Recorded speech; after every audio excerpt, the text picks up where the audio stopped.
Hello बच्चों, आज हम लोग पढ़ेंगे गृह विज्ञान विषय। और इसमें जो है 10th क्लास में इसका फर्स्ट चैप्टर है शिक्षिका द्वारा प्रतिदर्श बजट का प्रदर्शन। ठीक है, ये आपका फर्स्ट चैप्टर है। इसमें जो है इस चैप्टर के अंतर्गत पहला जो है टॉपिक आता है पारिवारिक बजट।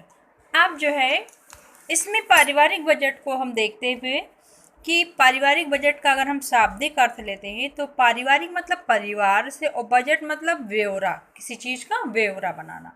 तो पारिवारिक बजट के अंतर्गत कई ऐसी जो है व्यवस्थाएं हैं परिवार से संबंधित जो कि इसके अंतर्गत आती हैं। तो देखिए हम पारिवारिक बजट के विषय में क्या अध्ययन करते हैं।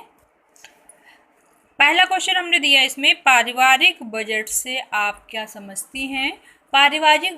पारिवारिक बजट के मुख्य उद्देश्यों का वर्णन कीजिए। तो देखिए इसमें हमने लिखा है, परिवार एक ऐसा केंद्र है जहां व्यक्ति की सभी प्रकार की आवश्यकताओं की पूर्ति के लिए यथासंभव प्रयास की आवश्यकताओं की पूर्ति के लिए यथासंभव प्रयास किए जाते हैं। प्रत्येक आवश्यकता की पूर्ति के लिए कुछ ना कुछ धन अवश्य व्यय करना पड़ता है। प्रत्येक व्यय परिवार की आय में से ही किया जाता है।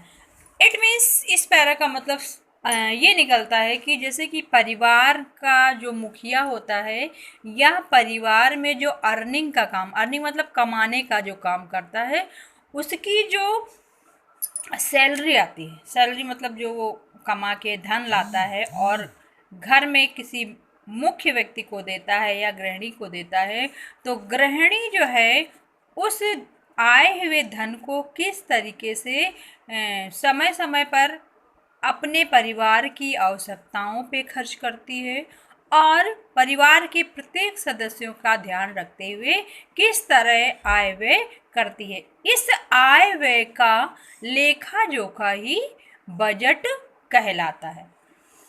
अब देखिए इसका थोड़ा सा शाब्दिक अर्थ देख लीजिएगा। पारिवारिक बजट किसी निश्चित अवधि में परिवार के होने वाले आय को, व्यय को दर्शाने वाला प्रपत्र, मतलब लिखित होना चाहिए, लिखित प्रमाण जो है इसका होना चाहिए कि आय में कितनी जो है व्यय हम कर, मतलब कितना व्यय कर रहे हैं और कितना आय, मतलब कितनी इनकम आ रही है और कितना हम उसमें से खर्च कर रहे हैं। और उसमें हमें ये भी देखना होता है कि परिवार की और भविष्य की भी आवश्यकताएं निर्धारित होती हैं, जिसको हम ध्यान में रखते हुए बजट का निर्धारण पहले से ही कर लेते हैं।